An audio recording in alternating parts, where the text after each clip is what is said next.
Hello everyone, thank you for joining me in on Arts, Crafts, and everything in between. I am your host, Eileen, aka The Little Crafter.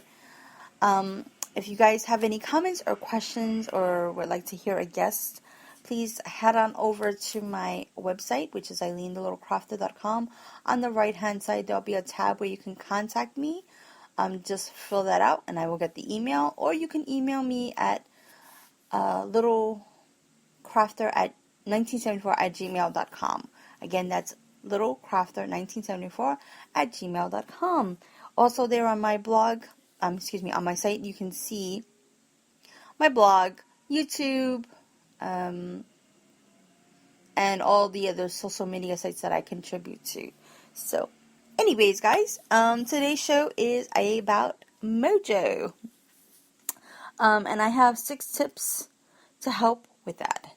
So I'm calling this 6 tips to help your mojo.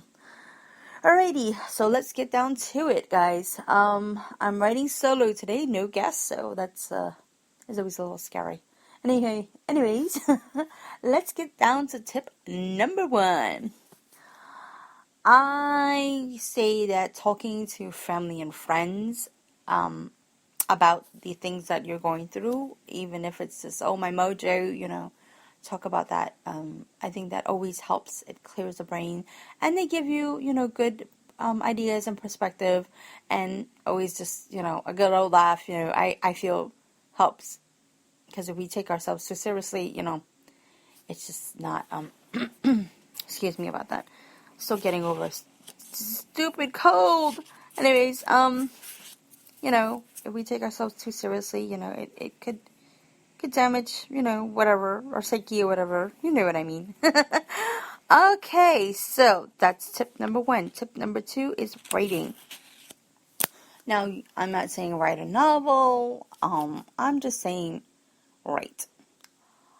I have a personal journal that I use, whether it's an online journal or a physical journal, or like sometimes what I do is I'll write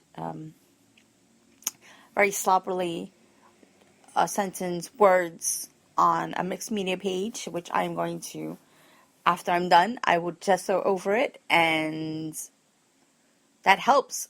Sometimes it may take a day or two after, then I'll figure out what it is that I want to do, and then afterwards, like I said, it helps clear the brain, so whether if you have any type of something, it doesn't have to be a masterpiece. It's just some place where you can put out your thoughts, your ideas, your feelings. It could be about crafting. It could be, because sometimes the stress in our lives can affect other areas. So it will make it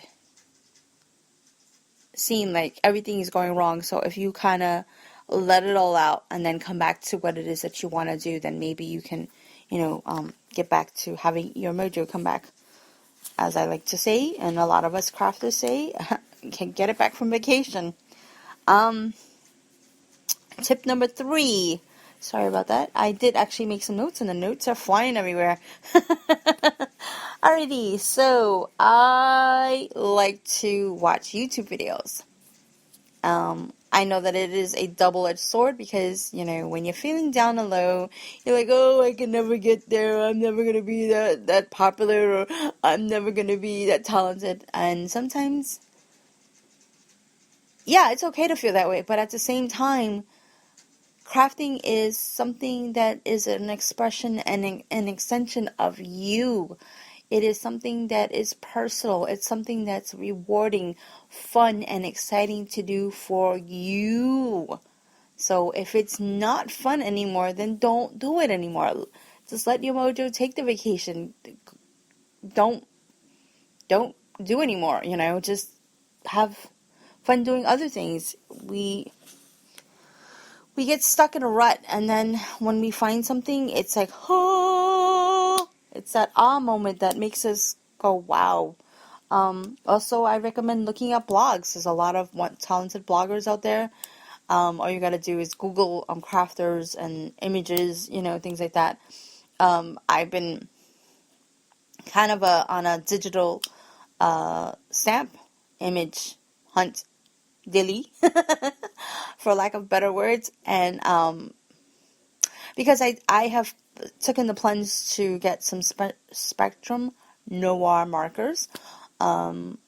I I love the Copics, but I don't know. I find that price range that these markers are okay, and I don't know if I want to take the huge plunge into that investment, and also, if I want to continue to coloring images. So I am not 100%, but it's something that I want to try, and I'm having fun with it, and it's relaxing. So maybe that's all you need to do. Try something different. Hey, that's tip number 7. Oops, here we go. All right. Tip number 4. Yes, it's tip number 4. Brings me into a long, fun walk. I used to like to take a lot of walks, and I plan on trying to do that a little more often, especially being in this harsh, cold weather in New York. No, I'm not in upstate. I'm in Brooklyn, and it's still a pain. I mean, people do clean, but okay, let's get back on topic here. But trying to take walks, I like looking at the buildings, the people, just everything, the neighborhood. Just it's fun. I get and taking pictures. I love doing that as well, so that it helps me be creative in some way. To help my mojo keep focus, and so yeah.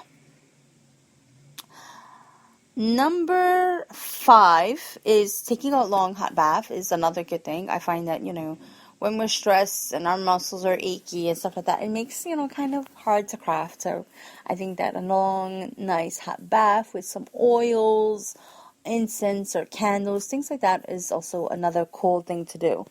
Now, I saved number 6 for last because I know that it probably will be the most controversial thing that I'm going to say on this podcast. Well, maybe not, but who knows. Anyway, number 6. Work on something small or something you won't mind throwing away or gesso overing.